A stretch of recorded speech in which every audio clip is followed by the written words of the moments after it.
Hello and good morning friends, कैसे हैं आप सब लोग। आई होप बहुत ही बढ़िया होंगे। तो चलिए देख लेते हैं दैनिक भास्कर के आओ जाने अपना भारत क्विज नंबर 72 के सवाल, उसके जवाब।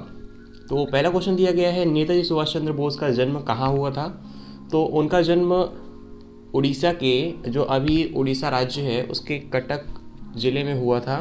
तो ऑप्शन ए इसका राइट आंसर हो जाएगा। उनका जन्म 23 जनवरी 1897 को उड़ीसा के कटक ज़िले में हुआ था। और सेकंड क्वेश्चन दिया गया है, किसने खुद को हिंदुस्तान का तोता कहा था। तो इसका राइट आंसर हो जाएगा अमीर खुसरो, ऑप्शन बी। फिर तीसरा दिया गया है, बैंक जिस दर पर रिजर्व बैंक को उधार देते हैं उसे क्या कहते हैं। तो इसे रिवर्स रेपो रेट कहते हैं, रिवर्स रेपो दर, ऑप्शन सी इसका राइट आंसर हो जाएगा।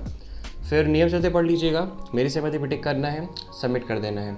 बाकी मैंने लिंक डिस्क्रिप्शन बॉक्स में दिया हुआ है, आप जैसे ही लिंक को क्लिक करेंगे गूगल फॉर्म खुल जाएगा और उस गूगल फॉर्म से आपको सारी इन्फॉर्मेशन भरनी है और तीनों आंसर्स देने हैं।